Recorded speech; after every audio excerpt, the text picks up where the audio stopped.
podcast about the Old South and the Truckers Motel. The Truckers Motel was ran by an old carnival man named Conrad.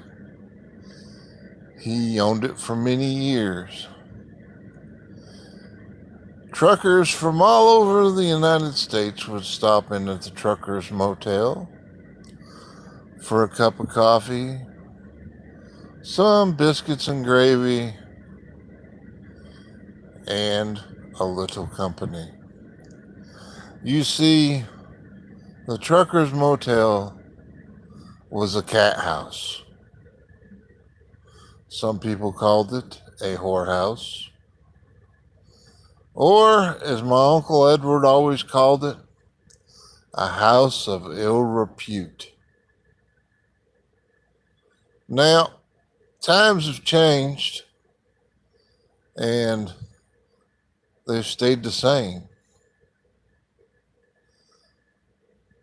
But the Truckers Motel was a real place. Until the day the preacher came to town that was not into cat houses.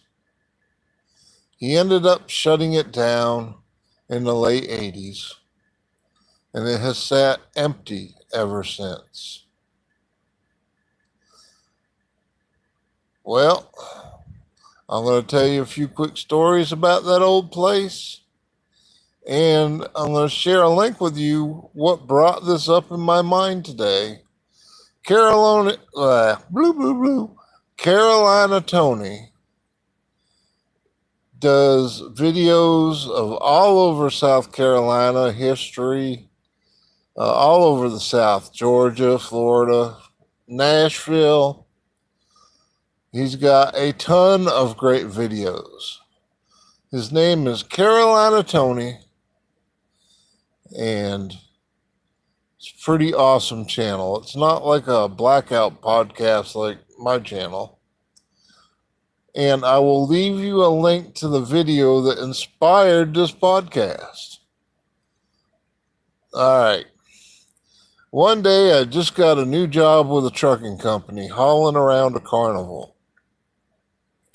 It was called Childress Shows, Miles of Smiles. Well, I had just got this job, and I was driving an old Transtar with a half of a Skywheel on the back.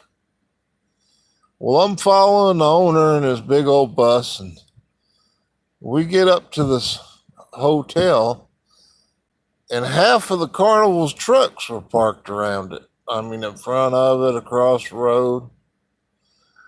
Me and old Bob stop, and he comes up to me and he says, "Boy, stay in that truck."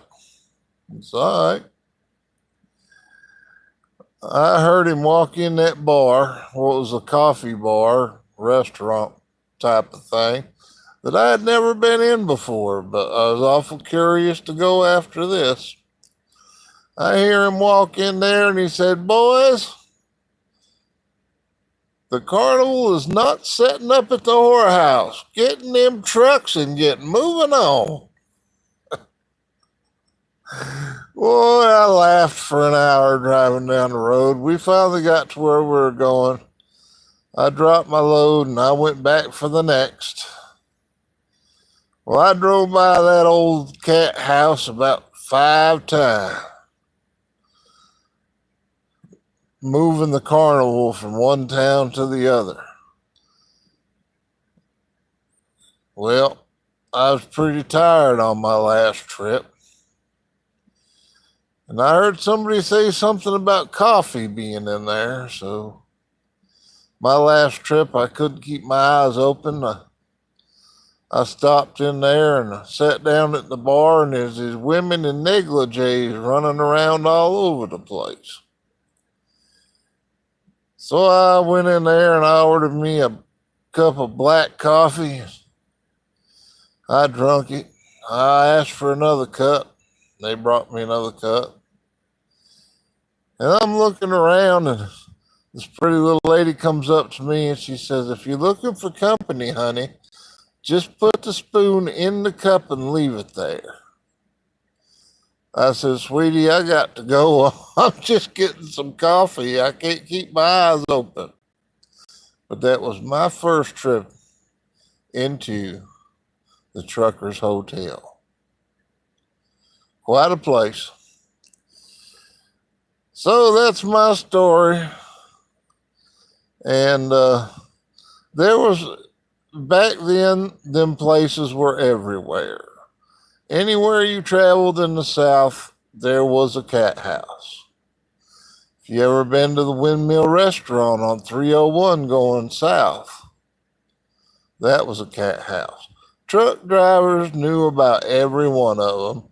And if you listened to the CB radio, you did too. Not that I'm condoning the houses of ill repute, as my Uncle Edward would say. But it was a time that it happened.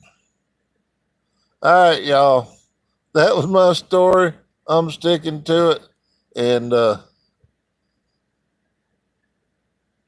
have a great day. I just had to tell that story after seeing Carolina Tony's video. Y'all stop by and give him a like, a thumbs up, because his videos are awesome.